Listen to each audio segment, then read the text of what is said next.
பூசனை வேண்டுவது உண்மையான பக்தி. காஞ்சிபுரத்துல ஒரு மன்னன் இருந்தார். இந்த மன்னன் பேரு ராஜசிம்மன மன்னனா. அவரு சிவன் பெருமாளுக்கு கைலாசநாதர் கோயில் கட்டி தந்தார். அதே திருநூல்ல பூசலானார் இருந்தார். அவரும் சிவன் பெருமாளுக்கு கைலாசநாதர் கோயில் கட்டி தந்தாராம். 2 பேர் கோயில் கட்டி முடிச்சிட்டாங்க. மன்னர் கும்பாபிஷேகத்துக்கு நாள் குடிச்சிருந்தார். அதே நாள பூசலானார் நாள் குடிச்சிட்டு இருந்தாராம்.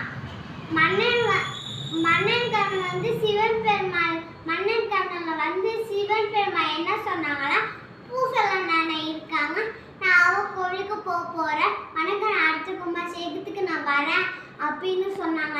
மன்னனுக்கு ஒரே ஆச்சரியமா பேச்சான். மன்னன் பூசலான வீட்டுக்கு தேடி போனாங்களாம். பூசலான வீடை கண்டுபிடிச்சிட்டாங்களாம். பூசலான கிட்ட மன்னர் என்ன சொன்னாங்களாம், இப்படி என் கண்ணன்ல சிவன் பெருமாள் சொன்னாங்க, உன் கோவிலை காமின்னு கேட்டாங்க.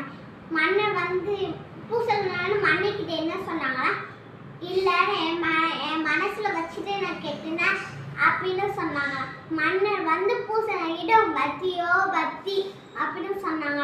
காலையிலிருந்து சொன்னாங்க நீ மனசுல கெட்டின கோவில நான் கெட்டி தரேன், விஜயாலேஸ்வர் கோவில அப்படின்னு காலையிலிருந்து சொன்னாங்களா. நீதி ஆடம்பரம் இல்லாத எளிய வழிபாட்டை இறைவன் ஏற்றுக்கொள்கிறார். எந்த கோவில் சிவன் பெருமாள் தனியாக தான் இருப்பாங்க. ஆனால் திருநூலை மட்டும் பூசலான கிட்ட சிவன் பெருமாள் அணிந்திருப்பாரு.